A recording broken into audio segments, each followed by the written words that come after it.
حضرات، آج جو آپ حضرات کے سامنے میں نسخہ پیش کرنے لگا ہوں، اس کو کہتے ہیں مقوی نمبر 5۔ قانون مفرد اعضاء کا نسخہ ہے، حکما جانتے ہیں۔ آپ حضرات کے لیے پیش کر رہا ہوں مقوی نمبر 5۔ اس کے مختصر سے فوائد جو ہیں آپ حضرات کے سامنے پہلے پیش کر دیتا ہوں، پھر نسخہ آپ حضرات کے سامنے پیش کر دوں گا۔ نہایت انتہائی مقوی با ہے، جگر کو طاقت دیتا ہے، گردوں کی سوزش کو دور کر کے گردوں کو طاقت دیتا ہے۔ ایسے مریض جن کے مادہ منویہ میں جرثومے ختم ہو جاتے ہیں، ان کے لیے بہترین ہے۔ 3 سے 6 مہینے اگر وہ استعمال کریں تو جرثومے دوبارہ پیدا ہو جاتے ہیں۔ مادہ منویہ سے پیپ کو ختم کر دیتا ہے، بس سب جو آ رہے ہوتے ہیں وہ بھی ختم ہو جاتے ہیں۔ بہترین نسخہ ہے، یہ آپ حضرات کے سامنے پیش کرنے لگا ہوں جی۔ اس میں جو اجزاء آپ نے ڈالنے ہیں، جو دوائیاں آپ نے استعمال کرنی ہیں، مغز چلغوزہ ہے، یہ آپ نے 2 تولے ڈالنا ہے۔ مغز چلغوزے کے جو مغز ہیں، اسی طرح مغز پستہ 2 تولے یہ ڈالنا ہے۔ مغز اخروٹ آپ نے 2 تولے ڈالنا ہے۔ مغز فندق ڈالنا ہے 2 تولے۔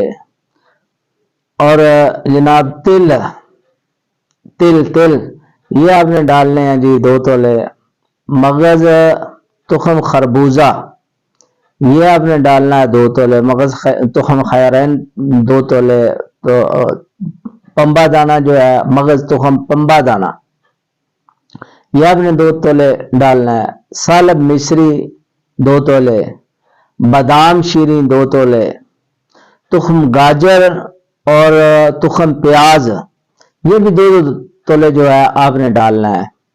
تمام یہ جتنی دوائیاں ہیں ان کو آپ نے باریک کر کے تو 3 گنا شہد جو ہے اس میں شامل کر کے آپ نے لبوب بنا لینا ہے، معجون بنا لینا ہے۔ اصل میں یہ لبوب ہے کیونکہ اس میں سارے جو ہے نا مغزیات ہیں۔ مقوی نمبر 5 کے نام سے یہ قانون مفرد اعضاء میں چلتا ہے، بہترین نسخہ ہے۔ یہ بنانے میں نہایت آسان ہے، بس یہ ساری چیزیں لے کے ان کو باریک کر کے تو آپ نے شہد میں ملا کے معجون بنا لینا ہے۔ تو اس کی جو خوراک ہے، مقدار خوراک، وہ آپ نے 6 ماشے سے 9 ماشے تک 2 سے 3 ٹائم صبح شام بھی لے سکتے ہیں، صبح دوپہر شام بھی لے سکتے ہیں۔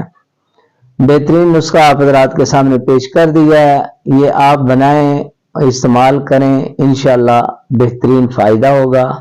آپ حضرات سے اجازت چاہتا ہوں۔